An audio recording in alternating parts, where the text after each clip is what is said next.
বহুদিন আগের কথা, কত বছর আমরা জানি না।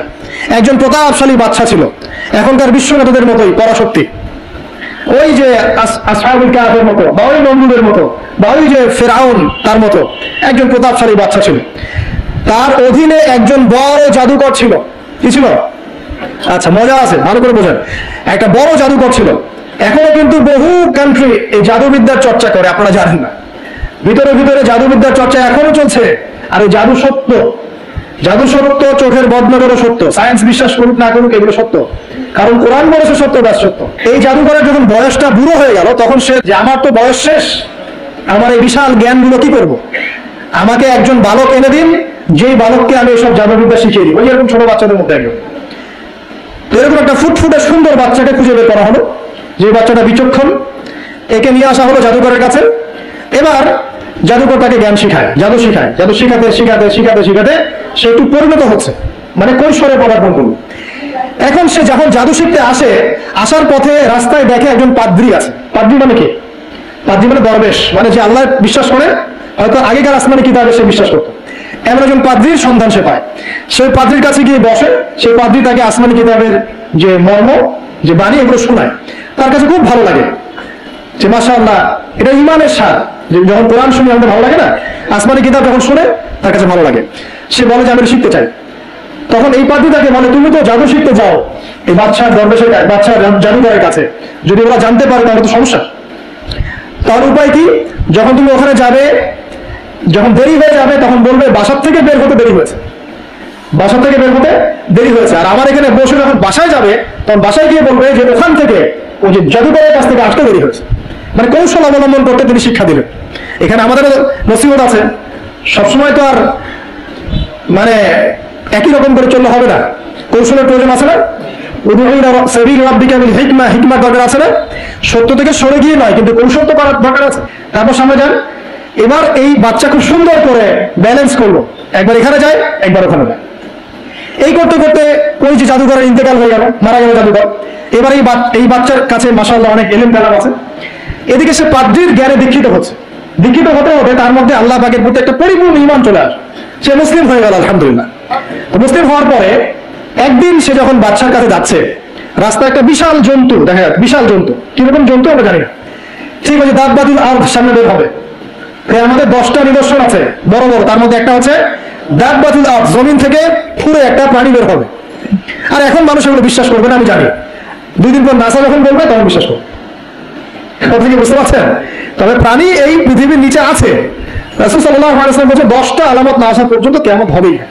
তার মধ্যে একটা হচ্ছে দাববাতুল আরদ, জমিন থেকে একটা প্রাণী বের হবে। এবং এই প্রাণী শুধু বেরই হবে না, মানুষের সাথে কথাবার্তা বলবে। জেনে নেন, মানুষের সাথে কথা বলবে প্রাণী। বিশ্বাস করছেন? এখন বিশ্বাস করছেন না জানি, কিন্তু প্রাণী মানুষের সাথে কথা বলবে। আল্লাহ পাক বলাতে পারেন না? পারেন। আচ্ছা, সামনে যান। ওই প্রাণী যখন দাঁড়িয়ে আছে রাস্তায়, এখন এই বালক বলছে আজকে আমি প্রমাণ করে নিব যে আল্লাহর আনুগত্যশীল ওই পাদ্রী সঠিক নাকি ওই জাদুকর সঠিক।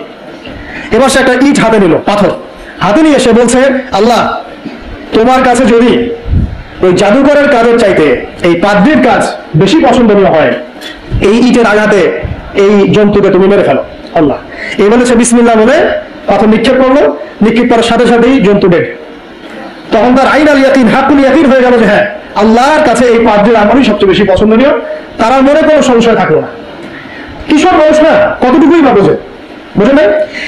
এবার তার মধ্যে একটা ইয়াকিন চলে আসলো এবং সে পরিপূর্ণ মুমিন মুসলিম হয়ে গেল। এবার যখন সে রাজ দরবারে যায়, তার কাছে পেশেন্ট আসে। মানে একজন মানুষ এসেছে, সে বলছে যে আমার চোখের সমস্যা।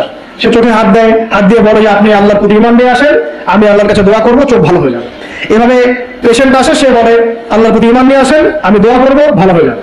এবার আস্তে আস্তে তার নাম এবং খ্যাতি ছড়িয়ে পড়তে লাগে। যেই তার কাছে আসে, সে বলে আগে মুসলিম হন, ইমানদার হন, আল্লাহর প্রতি বিশ্বাস করেন, আমি দোয়া করবো, ভালো হয়ে যাবে। চোখ অন্ধ ভালো হয়ে যাচ্ছে, কুষ্ঠ রোগী ভালো হয়ে যাচ্ছে, হ্যাঁ, প্যারালাইজ রোগী ভালো হয়ে যাচ্ছে, আলহামদুলিল্লাহ।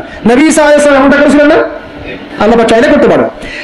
একদিন ওই রাজ দরবারে একজন মন্ত্রী আসছে। এবার ওই রাজার একজন এমপি সাহেব, তার চোখের সমস্যা, সে আসছে। এসে বলছে যে আমার এই চোখের সমস্যা, আমার চোখটাকে ভালো করার দরকার, তোমার কাছে কোনো ওষুধ আছে নাকি? তো সে বলছে যে আপনি আল্লাহর প্রতি ঈমান নিয়ে আসেন, আমি আল্লাহর কাছে দোয়া করবো, আপনি ভালো হয়ে যাবেন। এবার সে আলহামদুলিল্লাহ ঈমান নিয়ে আনলো। এবং সে ভালো হয়ে গেল। এই ভালো হয়ে যাওয়ার পরের দিন যখন সে আবার ওই পার্লামেন্টে গিয়েছে আর কি, ওদের তৎকালীন রাজদরবারে, এবার রাজা ওকে দেখে বলছে যে তোমার তো চোখ বন্ধ ছিল, কিভাবে সেবা লাভ করলো? তো সে বলে না কিভাবে সেবা লাভ করলো, সে বলতে যাচ্ছে না, কারণ সে আজ করছে যে বললে সমস্যা হবে। এক পর্যায়ে তাকে খুবই পিছনে দেওয়া হচ্ছে, রিমান্ডে নিয়ে গিয়ে কঠিন মাইর দেওয়া হচ্ছে। এক পর্যায়ে সে মারের যন্ত্রণা সহ্য করতে না পারে বলে ফেললো যে এই বাচ্চা, তার কাছে গিয়ে আমি আরোগ্য লাভ করেছি এবং সে আমাকে বলেছে যে তার রবের প্রতি ইমান নিয়ে আসতে, তাহলে আমি সেবা লাভ করবো। এই বাচ্চা এখন বলছে ফেরাউনের মতো, যায় না রব হুকুমের আলা, আমি তো তোমাদের রব, নমরুদের মতো আমি তো তোমাদের রব, ঠিক আছে, আমি ছাড়া তোমাদের কে রব আছে? মা আলিমতু লাকুম মিন ইলাহিন গায়রি, মা আলিমতু লাকুম মিন ইলাহিন গায়রি, আমি তো জানি না যে আমি ছাড়া তোমাদের কোনো ইলাহ আছে। এবার এই লোকটাকে হত্যা করা হলো, এই এমপি সাহেবকে হত্যা করা হলো, বিকজ সে ইমান নিয়ে আসে। এবার সেই বালককে ডেকে আনা হচ্ছে, বলা হচ্ছে বলো তুমি নাকি তোমার রবের নাম দিয়ে মানুষের ট্রিটমেন্ট করা শুরু করেছো? তখন সেই বালক বলছে হ্যাঁ, আমি এক আল্লাহর প্রতি বিশ্বাস করি এবং তার রাসূলের প্রতি বিশ্বাস করি, তার প্রেরিত আসমানি কিতাবে বিশ্বাস করি। এখন রাজা বলছে আমি ছাড়া তোমাদের কোন ইলাহ আছে আমি তো জানি না। এই সৈন্য বাহিনী শোনো, এই বালককে ধরো, ধরে নিয়ে গিয়ে উঁচু পাহাড়ে নিয়ে যাও, ওখান থেকে ফেলে দাও। কথা বুঝতে পারছেন? এবার তাকে নিয়ে যাওয়া হলো, ক্রস ফায়ার দেওয়া হবে, এবার উপরে নেওয়া হয়েছে একদম পাহাড়ের উপরে। এবার ওই বালক উপরে উঠে একটা দোয়া করছে, এই দোয়াটা সবাই শিখে নেন। ওই বালক উপরে উঠে দোয়া করছে আল্লাহুম্মা কফিনিহিম বিমা শি'তা, আল্লাহুম্মা কফিনিহিম বিমা শি'তা, আল্লাহুম্মা কফিনিহিম বিমা শি'তা। পাহাড় থরথর করে কাঁপা শুরু করলো এবং ওই সৈন্য বাহিনী পাহাড় থেকে পড়ে গেল, বালকের কিচ্ছু হলো না। আমি কিন্তু বানোয়াট কোনো গল্প বলছি না, এটা কোরআন থেকে বলছি এবং এটা তাফসীর, আপনি যে কোনো তাফসীর পড়েন, মারিফুল কোরআন, তাফসীর থেকে আসি, জালালাইন পড়ে দেখেন, পড়ে দেখেন আমার সাথে ডিবেট করার আগে। এবার সে বালক হেঁটে হেঁটে চলে আসলো নাজদরবারে। আবার কি ব্যাপার, তুমি মরো নাই? না, আল্লাহ আমাকে বাঁচিয়েছে, আমার রব আমাকে বাঁচিয়েছে। আবার পাঠানো হচ্ছে আরেক দল সেটা বাহিনীকে নিয়ে, যাও এবার ওকে সমুদ্রে নিয়ে যাও, সমুদ্রের মাছ সমুদ্রে ডুবিয়ে দিবে। আবার সেখানে গিয়ে বলল আল্লাহুম্মা কফিনিহিম বিমা শি'তা, হে আল্লাহ, অর্থ হচ্ছে হে আল্লাহ আমার বিপক্ষে যারা আছে আপনি যা দিয়ে ইচ্ছা ওদের বিরুদ্ধে আমাকে সাহায্য করেন। অর্থ হচ্ছে এমন, আল্লাহুম্মা কফিনিহিম বিমা শি'তা, আল্লাহ আপনি আমার জন্য যথেষ্ট হয়ে যান, ওদের বিরুদ্ধে আমার জন্য যথেষ্ট হয়ে যান, যা ইচ্ছা তাই দিয়ে আপনি হেদায়েত করুন, মানে আমাকে হেফাজত করুন, ঠিক আছে? আল্লাহুম্মা কফিনিহিম বিমা শি'তা, ছোট্ট দোয়া। এবার ওই সমুদ্র উত্তাল হওয়া শুরু করলো এবং ওরা জাহাজ থেকে পড়ে গেল। এই বাচ্চা সেফলি আবার চলে আসলো রাজদরবারে। বিশ্বাস করছেন না? চলে আসো। এবার আসার পরে বলছে শোনেন, আমাকে এভাবে মারতে পারবেন না, আমাকে এইভাবে মারা যাবে না, আমি আপনাদেরকে বলে দিচ্ছি কিভাবে আপনি আমাকে মারতে পারেন। তো বাচ্চা বলছে কিভাবে মারতে পারবো বলো? তখন সেই বাচ্চাটা বলছে যে আপনি সমস্ত এলাকার মানুষকে এক জায়গায় জড়ো করবেন, মানে পুরো নেশনের যত মানুষ সবাইকে একটা মাঠে নিয়ে আসবেন, মাঠের মাঝখানে একটা গাছ রোপণ করবেন বা একটা কিছু স্তম্ভ নির্মাণ করবেন, সেখানে আমাকে বেঁধে ফেলবেন। বেঁধে ফেলার পরে আমার এই ধনুক থেকে একটা তীর বের করবেন, তীর বের করে আপনি নিজ হাতে এই তীরটাকে নিশানা দিবেন, দিয়ে বলবেন বিসমিল্লাহ আল্লাহর নামে, বিসমিল্লাহ আল্লাহর নামে, বিসমিল্লাহি রাব্বি হাযাল গোলাম বলে ছুড়বেন। অর্থ হচ্ছে আমি এই বাচ্চার রব, আমি এই বাচ্চার রব আল্লাহর নামে তীর ছুড়লাম, এটা বলে তীরটা নিক্ষেপ করবেন, তাহলে আমি মরবো, তার আগে মরবো। কথা কি বুঝতে পারছি? এবার তাই করা হলো, সমস্ত এলাকার মানুষকে এখানে জড়ো করা হলো। কথাটা ভালো করে বলছেন, সমস্ত এলাকার মানুষ মানে কি ওই এলাকার সব মানুষ, মানে মুমিন কাফের যে আছে সবগুলাকে একত্রিত করা হলো। করার পরে বাচ্চাটাকে এভাবে একটা জায়গায় বেঁধে দেওয়া হয়েছে, খেজুর গাছে, তার সাথে খেজুর গাছে। এবার সে এখান থেকে তীর বের করে বাচ্চা বলছে বিসমিল্লাহি রাব্বি হাযাল গোলাম, নিক্ষেপ করলো। তীরটা ঠিক, আল্লাহ পাকের দৃষ্টি দেখেন এত সূক্ষ্ম, ওইটাই বর্ণনা করছেন, তীরটা ঠিক বাচ্চা এই জায়গায় লেগেছে, এই যে মাথা এখান থেকে লেগে এদিকে বের হয়ে গেছে। হ্যাঁ কি বুঝি না? ছেলেটা বাচ্চা ওই বাচ্চা ছেলেটার এই যে কপালের এই পার থেকে এই পার পর্যন্ত তীর চলে গেল এবং বাচ্চাটা শহীদ হয়ে গেল আলহামদুলিল্লাহ। এবং এই বাচ্চাটা যখন মারা গেল বা শহীদ হয়ে গেল, আর সারা এলাকার মানুষ কি দেখলো যে বাচ্চাটাকে দুইবার চেষ্টা করে মারতে পারে নাই, কিন্তু তার রবের নাম যখন নেওয়া হয়েছে, আল্লাহর নাম নেওয়া হয়েছে, মারতে পেরেছে। দেন পুরো এলাকার সমস্ত মানুষ মুসলিম হয়ে গেল আলহামদুলিল্লাহ। একজন বাচ্চার জীবনের বিনিময়ে সমস্ত এলাকার মানুষ ইসলামের হেদায়েত পেয়ে গেল আলহামদুলিল্লাহ। এবার বাচ্চার মাথা তো আরো খারাপ, একটাকেই সামলাতে পারছিলাম না, এবার তো সমস্ত এলাকার মানুষ মুসলিম হয়ে গেছে। এখন কি করবেন? এখন সেনাবাহিনীকে আদেশ করা হয়েছে সমস্ত মানুষগুলোকে জড়ো করো, জড়ো করে একটা গর্ত খোঁড়ো, একটা গর্ত খুঁড়ে সেখানে আগুন জ্বালাও, আগুন জ্বালিয়ে সমস্ত মানুষকে ফেলে দাও। দৃশ্যটাকে কল্পনা করতে পারছেন? একটা পুরো এলাকার মানুষকে একটা মাঠের মধ্যে একত্রিত করে সেখানে আগুন জ্বালিয়ে সবাইকে সেখানে ফেলে দেওয়া হলো, এবং তারা চতুর্দিক থেকে এটাকে অবলোকন করতে লাগলো, মজা উপভোগ করতে লাগলো। এটাই আল্লাহ পাক বলছেন, কুতিলা আসহাবুল উখদুদ ইয হুম আলাইহা কুউদ ওয়া হুম আলা মা ইয়াফআলুনা বিল মুমিনিনা শুহুদ। শেষ পর্যায়ে তাফসীরে এসেছে, শেষ পর্যায়ে একজন মায়ের কোলে একটা ছোট্ট বাচ্চা ছিল। তো সেই মা নিজে লাভ দিবে, এটাতে তার কোনো সমস্যা নেই, কিন্তু বাচ্চাটাকে নিয়ে লাভ দেওয়ার জন্য সে ইতস্তত বোধ করছে। তখন আল্লাহ রাব্বুল আলামিন সেই ছোট্ট বাচ্চাটার কোলে, সেই ছোট্ট বাচ্চাটা জবানের মধ্যে আল্লাহর কুদরত নিদর্শন নাজিল করলেন। ওই বাচ্চাটা কথা বলা শুরু করলো। সেই বাচ্চাটা বললো, লা তাখাফি ইয়া উম্মা, এটা শব্দটা এমন এসেছে, ইয়া উম্মা, হে আমার মা, লা তাখাফি, তুমি ভয় করো না, ফাইন্নাকি আলাল হক, কারণ আপনি সত্যের উপর আছেন, লাভ দিন। যারাই সে অগ্নিকুণ্ডে সেদিন লাভ দিয়েছে তারাই জান্নাতের স্বাদ পেয়েছে, আলহামদুলিল্লাহ। এই হলো আসহাবুল উখদুদের ঘটনা, যেটা আল্লাহ রাব্বুল আলামিন সূরা বুরুজের মধ্যে বলেছেন। এখানে একটাই শিক্ষণীয় বিষয়, ঈমান এর শক্তি একজন ছোট্ট বালকের মধ্য দিয়ে কিভাবে আল্লাহ রাব্বুল আলামিন পুরো নেশনকে হেদায়েত করতে পারেন, এবং আল্লাহ রাব্বুল আলামিন সমস্ত পরিকল্পনার উপরে মহা পরিকল্পনাকারী, এবং আল্লাহ সুবহানাহু ওয়া তাআলা তাদেরকে চিরস্মরণীয় করে রেখেছেন কোরআনের পাতায়। কিয়ামত পর্যন্ত মানুষ এই ঘটনা করবে, তাদের থেকে শিক্ষা গ্রহণ করবে, বুঝবে না? আল্লাহ রাব্বুল আলামিন সবচেয়ে বেশি স্মার্ট না আমরা সবচেয়ে বেশি স্মার্ট? এরপরে আল্লাহ রাব্বুল আলামিন বলছেন যে তারা ঈমান আনা ছাড়া অন্য কোনো অপরাধ করে নাই। এই মুমিন যারা ছিল, আগুনে লাফ দিয়েছে, এদের কি কোনো অপরাধ ছিল? এদের কোনো অপরাধ ছিল? কি অপরাধ ছিল? তারা শুধুমাত্র কি ছিল? মুমিন ছিল। ঈমান আনার ফলে তাদের এই পরিণতি হয়েছে, তাদেরকে অগ্নিকুণ্ডে লাফ দিতে তারা বাধ্য হয়েছে। যারা দিয়েছে তারা কি জান্নাতি না জাহান্নামী? জান্নাতি। ওই যে বালক যে একা দৃষ্টান্ত স্থাপন করে গেল এবং পুরো দেশকে হেদায়েত দিয়ে গেল, এই বালক সফল না ব্যর্থ? আল্লাহ রাব্বুল আলামিন যদি চান তাহলে এরকম একজন দুইজন মানুষকে দিয়ে পুরো নেশনকে হেদায়েত করাতে পারেন, এবং যেটা হয়ে গেছে আগে সেটা এই যুগেও সম্ভব। সম্ভব না? শুধু সম্ভবই না, বরং আপনাদের চোখের সামনে এটা হয়েছেও, কিন্তু আপনারা সেটা বুঝতে পারেন নাই। আপনাদের চোখের সামনে যুগের পর যুগ এমন ঘটনা ঘটেছে, কিন্তু আপনারা হয়তো বুঝতে পারেন নাই, ধরতে পারেন নাই। আল্লাহ রাব্বুল আলামিন এমন মানুষদেরকে দিয়ে পুরো নেশনকে হেদায়েত করেন। কিছু মানুষকে আল্লাহ পরীক্ষায় ফেলেন, তাদের মধ্য দিয়ে আল্লাহ পুরো নেশনকে হেদায়েত করতে পারেন, আলহামদুলিল্লাহ। তো আল্লাহ পাক এখানে বুরুজ বিশিষ্ট আসমানের কসম করে বলছেন, ওয়াল ইয়াউমিল মাউউদ, এবং আমি আরো কসম করছি প্রতিশ্রুত দিনের। ইয়াউম মানে দিন, মাউউদ মানে হচ্ছে যেই দিনটার ওয়াদা করা হয়েছে, মানে প্রতিশ্রুত দিন। এটা কোন দিন? কিয়ামতের দিন। শুকরিয়া। ওয়াল ইয়াউমিল মাউউদ মানে হচ্ছে কিয়ামতের দিনের কসম। আর কিয়ামতের দিনটা কি? একটা বাক্য উত্তর হচ্ছে ইয়াউমা লা তামলিকু নাফসুন লিনাফসিন শাইআ। কিয়ামতের দিন এমন একটা দিন যেই দিন কোনো নফস, মানে কোনো সত্তা অন্য কোনো সত্তার যাররা পরিমাণ উপকার করতে পারবে না। ইয়াউমা লা তামলিকু নাফসুন লিনাফসিন শাইআ ওয়াল আমরু ইয়াউমাইযিন লিল্লাহ, যেদিন সমস্ত কিছুর দায়িত্ব, আমর, কর্তৃত্ব শুধুমাত্র আল্লাহ পাকের হাতে থাকবে। এই হলো কিয়ামতের দিন। এখানে কোনো পলিটিক্যাল সম্পর্ক চলবে না, কোনো বংশের সম্পর্ক চলবে না, রক্ত, বর্ণ, জাতীয়তাবাদ চলবে না। চলবে কি? ঈমান এবং আমল। ঈমান এবং আমল, এর উপরে আল্লাহ পাক যাকে রহম করবেন সেই জান্নাতে যেতে পারবে। মানুষ তার আমলের বদৌলতেও জান্নাতে যাবে না। মানুষ তার আমলের বদৌলতে কখনো জান্নাতে যাবে না, যদি না আল্লাহ পাক তাকে রহম করেন। একজন আবেদ ব্যক্তির ঘটনা আছে, এগুলো সহিহ হাদিসের মধ্যেই আছে। 500 বছর আল্লাহ পাকের ইবাদত করেছিল। কত বছর? 500 বছর। তাকে যখন বলা হচ্ছে যে তুমি আল্লাহর রহমতে জান্নাতে যাও, সে বলে বসেছিল যে, বা বলে বসবে কিয়ামতের মাঠে, যে আমার আমলের বদৌলতে। তখন আল্লাহ রাব্বুল আলামিন তাকে ডেকে বলবেন যে তোমার সব আমলগুলোকে এক পাল্লায় রাখা হবে, আর আমি তোমাকে যে নিয়ামতগুলো দিয়েছিলাম সেগুলো এখন এক পাল্লায় রাখা হবে। দেখা যাবে দুই চোখের যে নিয়ামত, আল্লাহ পাকের দুইটা চোখের যে নিয়ামত যা আল্লাহ মানুষকে দিয়েছেন, ওই 500 বছর ইবাদতের নেকি তার চেয়ে বেশি হয়ে যাবে। মানে দুই চোখের নিয়ামতের চাইতে 500 বছর ইবাদত কম হয়ে যাবে। তাহলে এই হলো আল্লাহ পাকের রহমতের একটা আমি নমুনা দিলাম, যে আল্লাহ পাকের রহমত ছাড়া কেউ জান্নাতে যেতে পারবে না।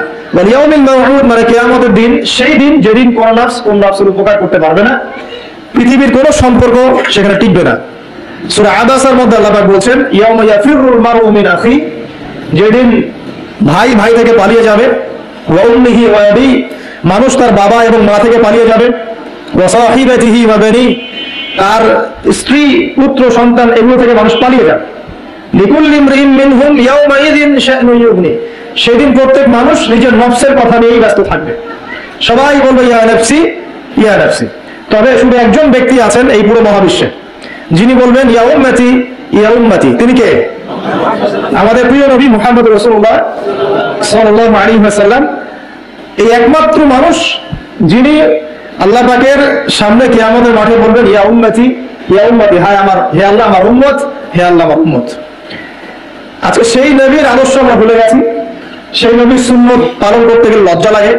এই ইয়াং জেনারেশন দেখবেন বিটিএস এর সুন্নত পালন করে, ওই যে ম্যানচেস্টার ইউনাইটেডের সুন্নত ফলো করছে, হ্যাঁ ক্রিকেট প্লেয়ার, ওই যে ফুটবল প্লেয়ার, বলিউডের নায়ক, বলিউডের নায়িকা, হলিউডের নায়ক নায়িকা, এগুলোর সুন্নত ফলো করছে। তো রাসূলুল্লাহ সাল্লাল্লাহু আলাইহি ওয়াসাল্লামের সুন্নাহ মতো দাড়ি রাখতে লজ্জা লাগে, তার মতো কাপড় পরতে লজ্জা লাগে, হ্যাঁ তার আদর্শটাকে ফলো করতে লজ্জা লাগে। অথচ সেই মানুষটাই কিয়ামতের মাঠে এই উম্মতের পক্ষে কথা বলবেন যে হে আল্লাহ আমার উম্মত আমার উম্মত। আর এই মানুষটাকেই জীবিত অবস্থায় 15 বার হত্যা করার চেষ্টা করা হয়েছিল। তাকে নবী মুহাম্মদ সাল্লাল্লাহু আলাইহি ওয়াসাল্লামকে বিস্তারিত জানতে বিশ্ববিখ্যাত বই আর রাহিকুল মাখতুম এটা পড়ে দেখেন। জীবন রাসূল সাল্লাল্লাহু আলাইহি ওয়াসাল্লামের পবিত্র জীবনের উপরে একটা সেরা বই আর রাহিকুল মাখতুম পড়ে দেখেন। তাকে প্রায় 15 বার হত্যা করার চেষ্টা করা হয়েছে এবং তাকে প্রায় 16টা গালি খেতে হয়েছে সারা জীবনে। কতগুলা? যার চরিত্রের মধ্যে যারা পরিমাণ কোনো পঙ্কিলতা নাই, তাকে মানুষ 16টা গালি দিয়েছে। মানুষ বলেছে এই ব্যক্তি জাদুকর, সাহের, নাউজুবিল্লাহ। এই ব্যক্তি কাযযাব, নাউজুবিল্লাহ, মিথ্যাবাদী। মিথ্যাবাদী না, কাযযাব মানে মহামিথ্যাবাদী। কাযযাব মানে কি? মহামিথ্যাবাদী। তারপরে বলা হচ্ছে এই ব্যক্তি সাহের, জাদুকর। এই ব্যক্তি হচ্ছে মজনুন, পাগল। এগুলো মানুষ বলেছে আইয়ামে জাহিলিয়াতের মানুষ। এই যে আবু জাহেল, আবু লাহাবরা যে কথাগুলো বলেছিল, আজকের এই সোকল্ড বাক স্বাধীনতার যুগে কিছু মানুষ এই কথা বলে না? বলে না? এরা কার উত্তর শুনে, বুঝতে পারছেন? এই আবু লাহাব যে বলেছিল ও আলী আলী জামাআতানা লিহাদা, ও সে বলেছিল আলী জামাআতানা লিহাদা। ওই পাহাড়ের নিচে দাঁড়িয়ে আবু লাহাব বলছিল। নবী সাল্লাল্লাহু আলাইহি ওয়াসাল্লাম বলেছেন তোমরা সবাই শুধু বলো কুল লা ইলাহা ইল্লাল্লাহ তুফলিহুন। হে আমার চাচারা কুরাইশ বংশের যারা আছেন আপনারা, ইয়া মাআশার কুরাইশ, আপনারা শুধু বলেন কুল লা ইলাহা ইল্লাল্লাহ, খালি একবার বলেন যে লা ইলাহা ইল্লাল্লাহ তুফলিহুন, আপনারা সফল হয়ে যাবেন, আরব আজম উভয় রাজত্ব পাবেন। নবীজি বলছেন। তখন আবু লাহাব হাততালি দিয়ে বলছিল আলী হাদা জামাআতানা, এই জন্য আমাদেরকে এখানে একত্রিত করেছো। তখনই হাততালি দিয়ে পাথর নিয়ে রাসূল সাল্লাল্লাহু আলাইহি ওয়াসাল্লামের দিকে নিক্ষেপ করেছে। নাউযুবিল্লাহ। তো তখনই আল্লাহ পাক আয়াত নাযিল করলেন, কোন আয়াত? তাব্বাত ইয়াদা আবি লাহাবিন ওয়া তাব, ধ্বংস হোক আবু লাহাবের দুই হাত, যে দুই হাত দিয়ে সে পাথর নিক্ষেপ করেছে, ওয়া তাব, এবং সে নিজেও ধ্বংস হোক। দেখেন কিয়ামত পর্যন্ত কোরআন থাকবে না, এই সূরাটা থাকবে না। তো কিয়ামত পর্যন্ত মানুষ কোরআন তেলাওয়াতের মধ্য দিয়ে আবু লাহাবকে গালি দিবে, দিবে না? কিয়ামত পর্যন্ত মানুষ কোরআন তেলাওয়াতের মধ্য দিয়ে আবু লাহাবকে কিন্তু অভিসম্পাত করতে থাকবে যে তুমি ধ্বংস হও, তোমার দুই হাত ধ্বংস হোক। এই হলো নবী সাল্লাল্লাহু আলাইহি ওয়াসাল্লামের শান। তাকে কষ্ট দিচ্ছে মানুষ, বলছে যে মুহাম্মদ সাল্লাল্লাহু আলাইহি ওয়াসাল্লাম এমন ব্যক্তি যার সন্তান জীবিত থাকে না, পুত্র সন্তান জীবিত থাকে না। তখন আল্লাহ রাব্বুল আলামিন আয়াত নাযিল করলেন, ইন্না আ'তাইনাকাল কাউসার, নিশ্চয়ই আমি আপনাকে কাউসার মহান মর্যাদা দিয়েছি। এটা শুধু হাউজে কাউসারই নয়, কিন্তু হাউজে কাউসার সহ এই যে দুনিয়ার তার সম্মান, তার নাম শুনে আমরা দরুদ পড়ি, তার ইজ্জত, তার শান শওকাত, এগুলো কাউসার, সবই কাউসার।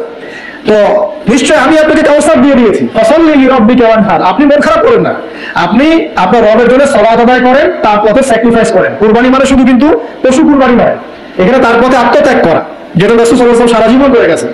ইন্না শানিয়াকা হুয়াল আবতার, নিশ্চয়ই আপনার যারা শত্রু এরা সব নির্বংশ হয়ে যাবে।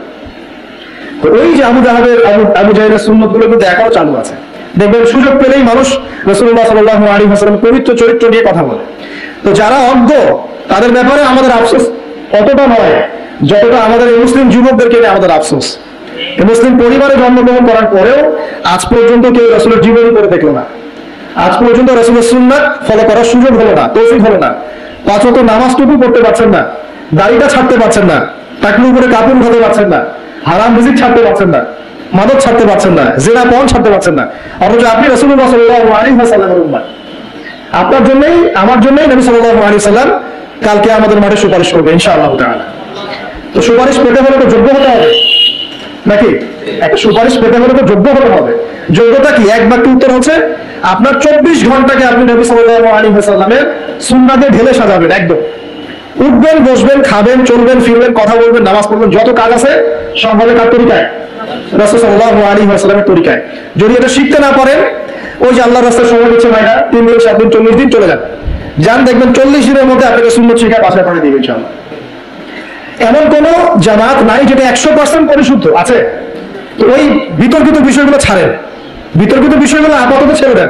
সুন্নতটা তো শিখাবে আপনাকে তো নামাজটা শিখাবে, জামাতে নামাজের পাবন্দি শিখাবে, হাদিস চর্চা শিখাবে, তালিম করা শিখাবে, দাওয়াত দেওয়া শিখাবে, এইটুকু শিখে চলে আসে। কমপক্ষে আপনি আপনার ব্যক্তি জীবনটাতে রাসূলের সুন্নাহটা প্রতিষ্ঠা করেন। সারা দুনিয়ার মানুষ সুদ খায় থাক, অর্থনৈতিক জীবনে গিয়ে আমি সুদ খাবো না। প্রয়োজনে কৃষি কাজ করে খাবো, মাছ চাষ করে খাবো, গরু ছাগল প্রতিপালন করবো, তারপরে সুদ খাবো। আমি ব্যবসা করতে গিয়েছি, ওখানে নবীর সুন্নাহ লাগবে, আমি মাপে কম দিতে পারবো না। সারা দুনিয়ার মানুষ দেয়, সারা দুনিয়ার মানুষ মজুদ করে করুক, আমি করবো না। সারা দুনিয়ার ব্যবসায়ীরা কালোবাজারি করে করুক, আমি করবো না। একজন মুসলিম যুবকের চরিত্র হবে না। চাকরি করতে গিয়েছেন, চাকরি করা অবস্থায় যদি দেখেন যে হ্যাঁ আপনি নীতি নৈতিকতা বজায় রেখে করতে পারছেন, আলহামদুলিল্লাহ। যদি দেখেন এখানে আপনি ইসলামে টিকতে পারছেন না, রিজাইনে চলে আসেন, এসে নিজস্ব প্রজেক্ট তৈরি করেন। এমন অনেক মানুষকে আমরা চিনি যারা বড় বড় চাকরি ছেড়ে দিয়ে, হারাম চাকরি ছেড়ে দিয়ে কৃষি কাজ করেছে, করে আল্লাহ পাক তাদেরকে স্বাবলম্বী করেছে। রিজিক কার হাতে ভাই? আল্লাহর হাতে। আর কোরআনে কিন্তু বেশি থেকে বেশি কৃষিভিত্তিক অর্থনীতির কথাই বলা হচ্ছে। দেখবেন কোরআন দেখবেন বেশি থেকে বেশি কৃষিভিত্তিক অর্থনীতির কথাই বলা হচ্ছে এবং ব্যবসার কথা বলা হচ্ছে। এর মানে এই না আপনি চাকরি করতে পারবেন না, পারবেন যদি আপনি চাকরি করা অবস্থায় কোরআন সুন্নাহ ফলো করতে পারেন, আলহামদুলিল্লাহ। যদি না করেন, প্রতিবন্ধকতা থাকে, একেবারেই পারছেন না, দেয়ালে পিঠ থেকে যাচ্ছে, ছেড়ে দেন। পরকালটাকে ইহকালের জন্য নষ্ট করেন না। আল্লাহ পাক বোঝার তৌফিক দান করুন। এবার সমাজ চালাবে, এখানেও রাসূলের সুন্নাহ প্রয়োজন আছে। মন গড়া সুন্নাত দিয়ে সমাজ সংস্কার হবে না, রাসূলের সুন্নাত দিয়ে সমাজ সংস্কার হবে ইনশাআল্লাহ তাআলা। দাওয়াতি কাজ করবো, সেখানেও রাসূলের সুন্নাত লাগবে। মন গড়া স্টাইলে দাওয়াতি কাজ করা যাবে না। যেটা বলবো, যেটা করবো, যেটা মানুষের জন্য কল্যাণকর মনে করবো, এটা রাসূলের পক্ষ থেকে দলিল থাকতে হবে। আল্লাহ পাক আমাদেরকে বোঝার তৌফিক দান করুন, আমিন। এবং এখানে শৈথিল্যতা প্রদর্শন করা যাবে না দাওয়াতের ক্ষেত্রে। বলানো মার্কা সব তরকারি দিয়ে চলে, এমন চললে হবে না। আবার খুব চরমপন্থী, মানে পান থেকে চুন খসলেই একজনকে খারাপ ফতোয়া দিয়ে একদম ভিতরে ঢুকাই দিচ্ছে, এসব চলবে না। মধ্যমপন্থী তরিকা লাগবে। আল্লাহ পাক বলছেন এভাবেই আমি তোমাদেরকে মধ্যমপন্থী উম্মত করেছি। মধ্যমপন্থী উম্মত, যারা শৈথিল্যতা প্রদর্শন করবে না, আবার চরমপন্থী হবে না। চরমপন্থায় কি কোনো লাভ হয়? চরমপন্থায় কি ইসলামের উল্টা ক্ষতি হচ্ছে। আবার শৈথিল্যবাদী ওই আকীদায় চলে গেলে সমস্যা, তখন দেখা যাবে হারাম হালাল সব গোলায় ফেলছে, আর একটা গোলামের মার্কা কনসেপ্ট নিয়ে কবরে যাওয়া লাগতেছে। আল্লাহ পাক বোঝার তৌফিক দান করুন, আমিন। তো এক কথায় প্রিয় ভাইরা, ওই কিয়ামতের মাঠে রাসূলুল্লাহ সাল্লাল্লাহু আলাইহি ওয়াসাল্লামই একমাত্র সত্তা যিনি পুরো উম্মাহর জন্য সুপারিশ করবেন ইনশাআল্লাহ। তো সেই সুপারিশ পাওয়ার যোগ্য হতে হলে আমাদের চলনে বলনে কথায় কাজে ব্যবসা অর্থনীতি সব ক্ষেত্রে রাসূলের সুন্নাহকে সর্বোচ্চ অগ্রাধিকার দিতে হবে। অনেক আদর্শের কথা আমরা বলি, সবচেয়ে সেরা আদর্শ মুহাম্মদ সাল্লাল্লাহু আলাইহি ওয়াসাল্লাম। তার আদর্শের উপরে কোনো আদর্শ নাই। অতএব এই আদর্শটাকে মনে করে ধারণ করা, লালন করা, মননে ধারণ করে বাস্তবে ইমপ্লিমেন্ট করা। আল্লাহ পাক আমাদেরকে তৌফিক এনায়েত করুন, আমিন। তো প্রিয় ভাইরা, কিয়ামতের মাঠ সম্পর্কে অনেক ভয়াবহ চিত্র আছে, আজকে আমি সেটা বলার সুযোগ পাচ্ছি না। এতটুকু বলবো, এটা হচ্ছে ন্যায় বিচারের মাঠ। এখানে যাররা পরিমাণ বান্দার হক নষ্ট করে পার পাওয়া যাবে না। আল্লাহ পাকের সাথে জড়িত হাজারটা পাপ থাকলেও আল্লাহ পাক মাফ করতে পারেন, ঠিক আছে, কিন্তু বান্দার সাথে জড়িত হক থাকলে বান্দার কাছেই ক্ষমা নিতে হবে। আর একটা পাপ নিয়ে কবরে যাওয়া যাবে না। একটা পাপ, সেটা কি? সেটা হলো শিরকের পাপ। শিরকের পাপ নিয়ে কবরে যাওয়া যাবে না। বেঁচে থাকতেই শিরকের সাথে সম্পৃক্ত যত আকীদা আমল আছে তওবা করতে হবে, ছাড়তে হবে। আল্লাহ রাব্বুল আলামিন আমাদেরকে শিরক এবং কুফর থেকে হেফাজত করুন, আমিন। আল্লাহ পাক এর পরের আয়াতে বলেছেন ওয়া শাহিদিন ওয়া মাশহুদ। একটা চমৎকার ঘটনা আসবে সামনে ইনশাআল্লাহ, মনোযোগ ধরে রাখেন। আল্লাহ বলেছেন ওয়া শাহিদিন ওয়া মাশহুদ। আমি আল্লাহ কসম করছি শাহেদের এবং মাশহুদের। শাহেদ কি? তাফসীরের কিতাবে এসেছে শাহেদ মানে হচ্ছে জুমার দিন। কোন দিন?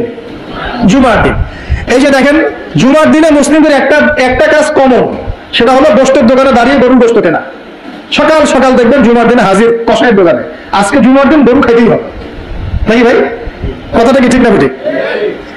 দেখবেন শহরের যতগুলো কসাইখানা আছে সকাল সকাল হাজির, জুমার দিন গোশত খাইতে হবে।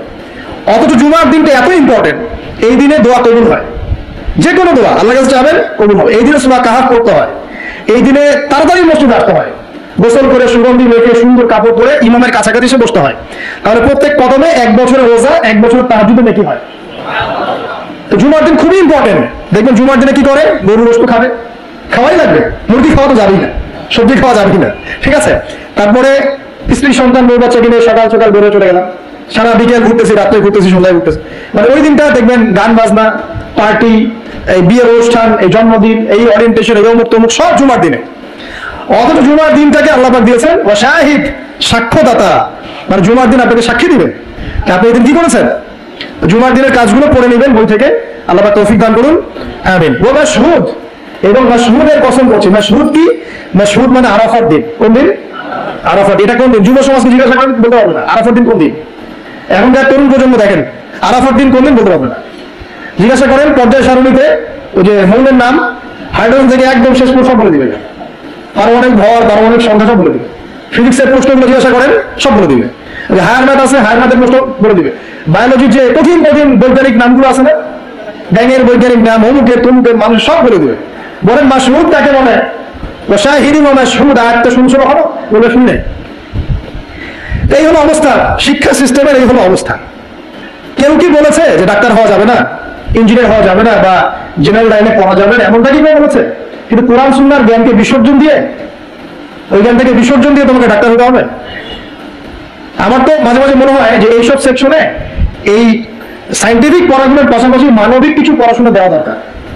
আগে মানুষ বানানো দরকার, কিভাবে পেশেন্টদের সাথে ভালো ব্যবহার করতে হয় শেখানো দরকার, কিভাবে একজন অসুস্থ মানুষের সাথে ভালো বিহেভ করতে হয় শেখানো দরকার।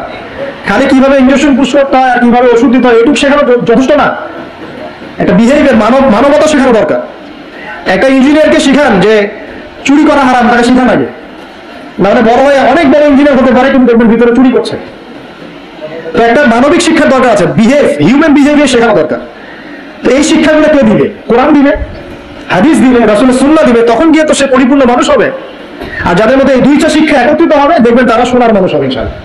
তো এই দুইটা শিক্ষাকে আমরা অর্জন করতে পারি না? কেউ কি বলেছে জেনারেল লাইনে পড়া বাদ দিয়ে দাও, বাদ দিয়ে একদম সবাই মৌলবী হয়ে যাও? সবাই যদি আলেম হয়ে যায় তাহলে ভাই সামরিক ক্ষেত্রে কে কাজ করবে, প্রশাসনে কে কাজ করবে, জনপ্রতিনিধি কে হবে, ইসলামিক ব্যাংকিং সেকশন কে চালাবে? ঠিক আছে না? সব সেকশনে মানুষের প্রয়োজন আছে না? তো সব সেকশনে মানুষের দরকার আছে, কিন্তু সেই মানুষগুলোর আত্মাটাকে কোরআন সুন্নাহর আধ্যাত্মিকত্ব দিয়ে ঢেলে সাজাতে হবে। আল্লাহ পাক তৌফিক এনায়েত করুন, আমিন। যদি অমুসলিম হয়, অমুসলিম হওয়ার পরেও যদি সে তার ধর্ম মেনে চলে দেখবেন সেও কিন্তু ভালো মানুষ হবে। আসলে যারা এই বিশ্বে ফাসাদ সৃষ্টি করে বেড়াচ্ছে এদের সাথে ধর্মের কোনো সম্পর্ক নাই। যারা এই বিশ্বে ফাসাদ সৃষ্টি করছে এদের সাথে আসলে ধর্মের কোনো সম্পর্ক নাই। সে যদি সত্যিকার অর্থেই তার ধর্ম পালন করতো তাহলে কিন্তু সে তার ধর্মের প্রতি অনুগত থাকতো। কোন ধর্ম কি বলেছে বিনা বিচারে বা নিষ্পাপ মানুষকে হত্যা করো? কোন ধর্ম? একটা রিলিজন আমাকে দেখান যে বলেছে মিথ্যা কথা বলো, হারাম খাও, সুদ খাও, বেপরদায় চলো, নগ্ন হয়ে চলো, একটা ধর্ম বলেছে? তাহলে প্রত্যেকটা ধর্মের মূল কথাগুলো কিন্তু মোটামুটি একরকম। তো সবাই যদি সবার ধর্ম মেনে চলে কোনো সমস্যা? এরপরে যে পড়াশোনা করে দেখবে যে ইসলামী চূড়ান্ত রিলিজন, এর মধ্যে সমস্ত বিষয়ের সমাধান আছে, এটা ফাইনাল টেস্টমেন্ট, তখন সে মুহাম্মদ সাল্লাল্লাহু আলাইহি ওয়াসাল্লামের আনুগত্য করবে, সাক্ষ্য দিবে আশহাদু আল্লা ইলাহা ইল্লাল্লাহ ওয়া আন্না মুহাম্মাদান আবদুহু ওয়া রাসূলুহু, মুসলিম হয়ে যাবে ইনশাআল্লাহ। ইনশাআল্লাহ মুসলিম হলেই, কালিমা পড়লেই একদিন না একদিন সে জান্নাতে যাবে ইনশাআল্লাহ তাআলা, যদি তার আকীদার মধ্যে শিরক না থাকে, কুফর না থাকে, আমলে বিদআত না থাকে, হারাম রিজিক না থাকে। আল্লাহ পাক আমাদেরকে পরিপূর্ণ মুসলিম হওয়ার তৌফিক এনায়েত করুন, আমিন। এই যে মাশহুদ বলছিলাম আরাফাত দিন, আরাফাত দিনে আমার স্বতন্ত্র একটা লেকচার আছে, ওইটা দেখে নিয়ে। আরাফাত দিনের ফজিলত, এর যে তাৎপর্য, এবং এই দিনে নবী সাল্লাল্লাহু আলাইহি ওয়াসাল্লামের একটা বিদায় হজের ভাষণ আছে, এটা নিয়ে আমি স্বতন্ত্র একটা খুতবা দিয়েছি, শুনে নেবেন ইনশাআল্লাহ। আর বাসায় গিয়ে অবশ্যই আর রাহিকুল মাকতুম বইটা পড়বেন, এখানে সমস্ত বিষয়গুলো লেখা আছে। এই তিনটা কসম, পুরো মহাবিশ্বের কসম, তারপরে হচ্ছে কিসের?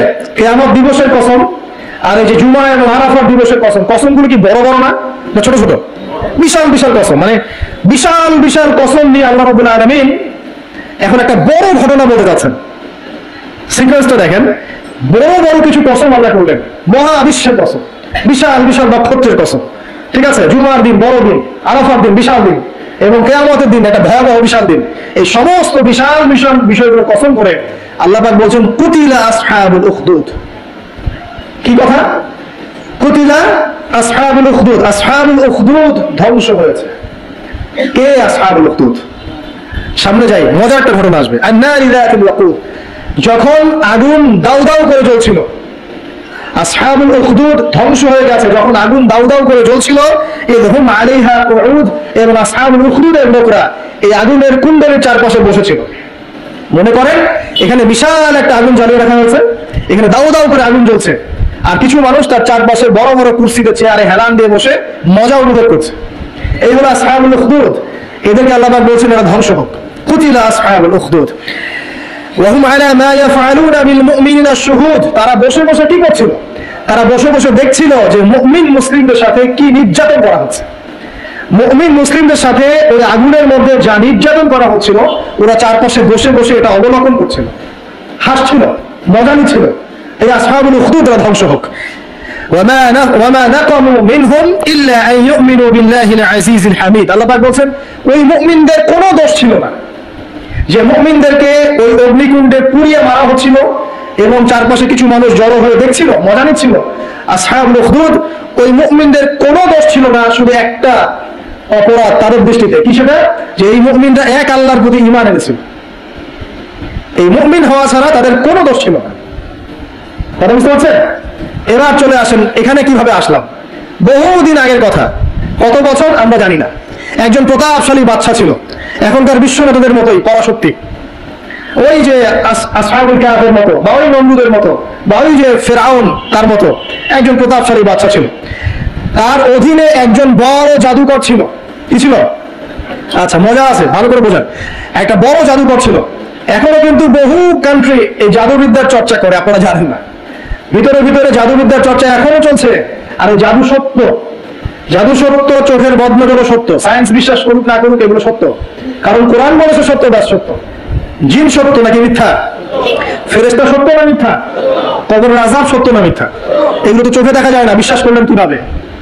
এই চোখে দেখা যায় না বিশ্বাস করেছেন বলে আপনি মৌলবাদী। চোখে দেখা যায় না, অহেতুক বিশ্বাস করছেন, অতএব আপনি একজন মৌলবাদী মানুষ। বুঝতে পারছেন? তো এই বিষয়গুলো বিশ্বাস না করলে কি আপনি মুমিন হতে পারবেন? আচ্ছা, কবরের আযাব সত্য না মিথ্যা আমরা বিশ্বাস করেছি, তোমরা মরার পরে বিশ্বাস করো।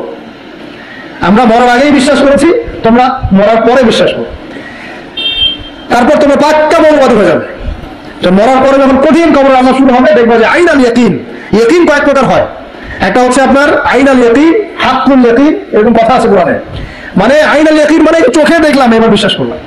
রব্বানা আবসারনা ওয়া সামি'না ফারজি'না না'মাল সালিহান ইন্না মুকিনুন।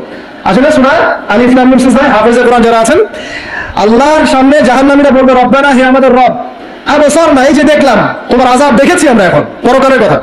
ওয়া সামি'না, এই শুনতে পাচ্ছি আমরা আযাব, ফারজি'না, আমাদেরকে ফিরিয়ে দিন। কোথায় ফিরিয়ে দিবে? দুনিয়ায়। না'মাল সালিহান, আমরা সৎ কাজ করব, ইন্না মুকিনুন, আমাদের কি হয়ে গেছে। তার মানে সবাই বিশ্বাস করবে একদিন না একদিন, তাই তো? ঈসা ইবনে মারইয়ামকে যে মানুষ বলছে ক্রুসিফাইড, তাকে ক্রুসিফাইড করা হয়েছে, তিনি মারা গেছেন, নাউজুবিল্লাহ, বলা হচ্ছে না? আচ্ছা, ঈসা ইবনে মারইয়াম যখন নেমে আসবেন সবাই বিশ্বাস করবে না? সূরা মাইদায় এই জন্যই বলা হচ্ছে যে ঈসা ইবনে মারইয়ামকে যখন পাঠানো হবে, একজন আহলে কিতাব বাকি থাকবে না যে তার প্রতি ঈমান নিয়ে আনবে না। এমন একজন মানুষ তখন খুঁজে পাওয়া যাবে না যে তার প্রতি ঈমান আনবে না আহলে কিতাবদের মধ্যে। ঈসা ইবনে মারইয়াম কে ক্রুসিফিকশন করা হয় নাই।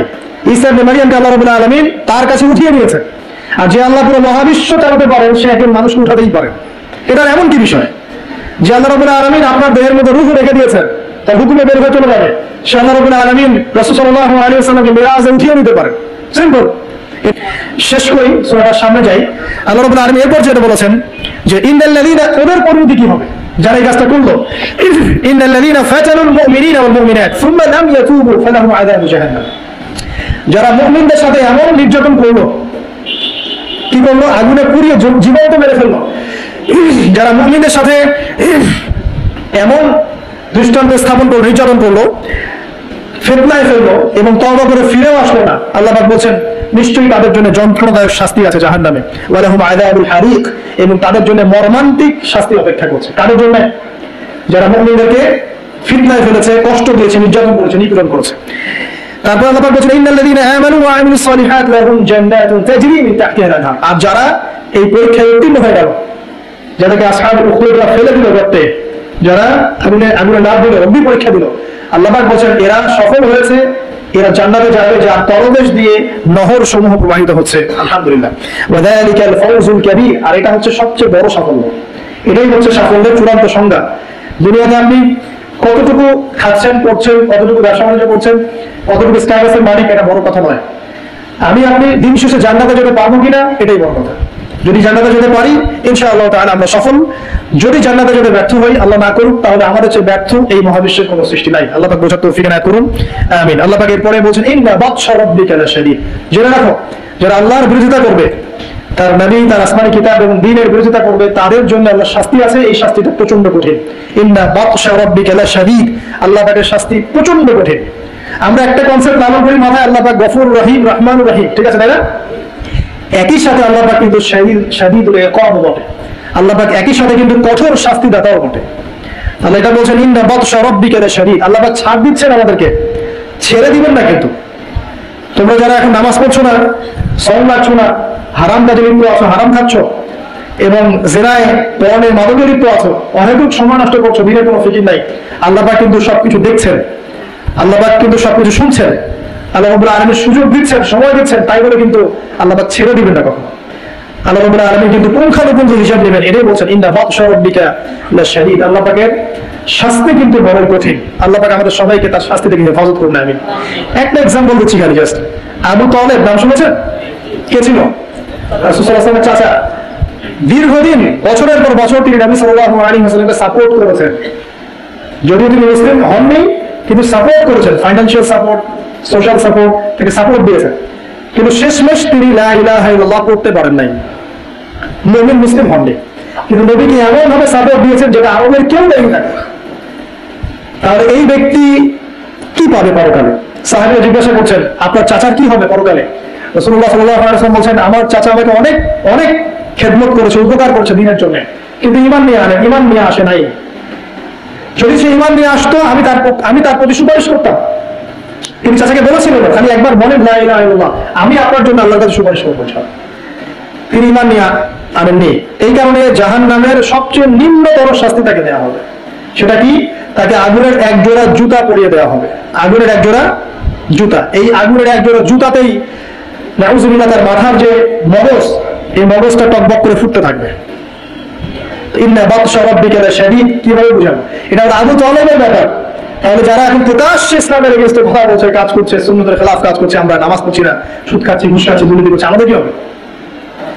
জাস্ট নিজের ফিকির করেন, ডান বাম সব ভুলে যান, নিজের কবরের ফিকির করেন, জাস্ট নিজের কবরের ফিকির করেন। আপনি আমি কবরে গেলে কি করবো এই ফিকির করেন, দেখবেন নিজে ভালো হলে সব ভালো হয়ে যাবে ইনশাআল্লাহ। নিজে ভালো হবে না, কিছুই ভালো হবে না। আল্লাহ পাক আমাদের সবাইকে আল্লাহর আযাব থেকে বাঁচান, আমিন।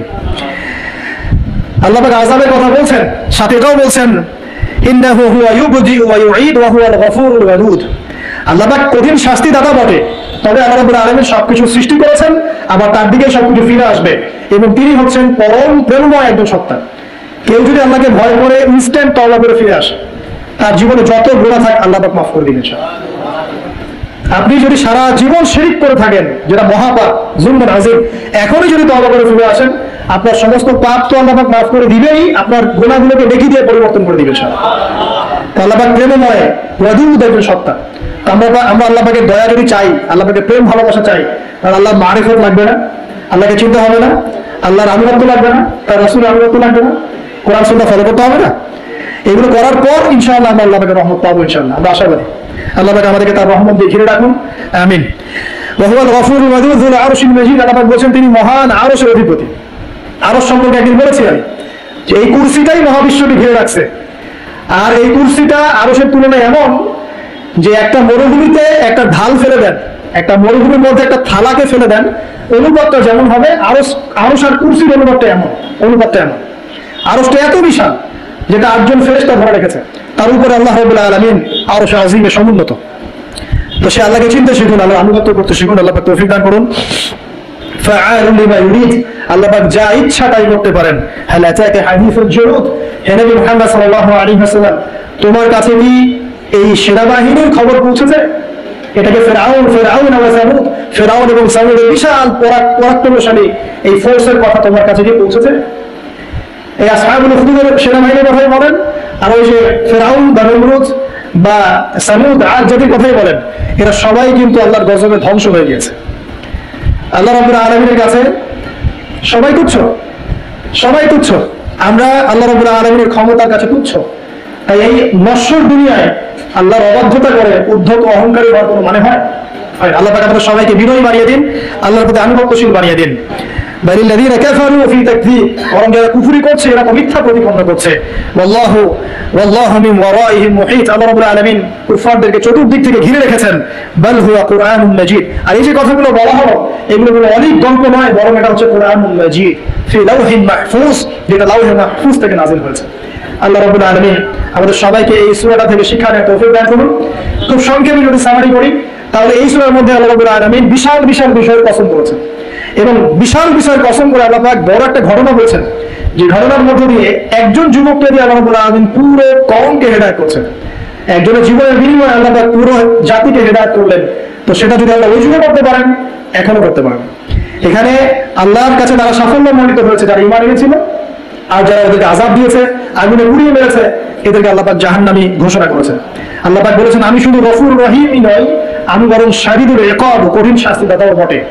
ইতিহাস ঘেটে দেখো, ফিরআউন নমরুদ যত বড় বড় জুলদের অধিকারী যারা ছিল, এদেরকে কিন্তু এই পৃথিবীতে সাস্টেইন করতে দেওয়া হয় নাই। যারা আল্লাহর আনুগত্য দাসত্ব করেছে এদেরকেই আল্লাহ রাব্বুল আলামিন সম্মানিত পুরস্কৃত করেছেন। যারা করে নাই, তাকযীবের মধ্যে ছিল, এদেরকে আল্লাহ পাক ধ্বংস করেছেন। আল্লাহ রাব্বুল আলামিন বলেছেন শেষে গিয়ে, এগুলো কোনো অনেক গল্প কাহিনী নয়, বাল হুয়া কুরআনুন মাজিদ, এটা হচ্ছে সম্মানিত মহিমান্বিত কোরআন ফি লাওহিন মাহফুজ, যেটা লাওহে মাহফুজ থেকে আল্লাহ রাব্বুল আলামিন পৃথিবীতে আমাদের জন্য নাযিল করেছেন। আল্লাহ সুবহানাহু ওয়া তাআলা আমাদের সবাইকে এই সূরাতুল বুরুজের মধ্যে যে ঘটনা, আসহাবুল উখদুদের ঘটনা, এখান থেকে শিক্ষা নেওয়ার তৌফিক এনায়েত করুন। আমিন। আল্লাহ পাক আমাদের সবাইকে প্রকৃত মুমিন মুসলিম হওয়ার তৌফিক দান করুন। আল্লাহ পাক আমাদের সবাইকে মধ্যমপন্থী হওয়ার তৌফিক দান করুন। রাসূলুল্লাহ সাল্লাল্লাহু আলাইহি ওয়াসাল্লামের সুন্নাত মেনে চলার তৌফিক দান করুন। একই সাথে আমরা দোয়া করি আল্লাহ পাক তার শাস্তি থেকে আমাদেরকে হেফাজত করুন এবং তার রহমতে আমাদেরকে অলঙ্কৃত করুন। আল্লাহ রাব্বুল আলামিন যেন আমাদের সবাইকে মাফ করে দেন এবং কোরআনওয়ালা বানিয়ে দেন, সুন্নাতওয়ালা বানিয়ে দেন, দ্বীনের জন্য কিছু করার তৌফিক আল্লাহ পাক দান করেন। আমিন। ঈমানের উপর দৃঢ়তা, ইস্তিকামা আল্লাহ পাক দান করেন। আমিন। আমি এই বলে আমার সংক্ষিপ্ত আলোচনা শেষ করছি। সুবহানাকা আল্লাহুম্মা ওয়া বিহামদিকা, আশহাদু আল্লা ইলাহা ইল্লা আনতা, আস্তাগফিরুকা ওয়া আতুবু ইলাইক। আসসালামু আলাইকুম ওয়া রাহমাতুল্লাহি ওয়া বারাকাতুহু।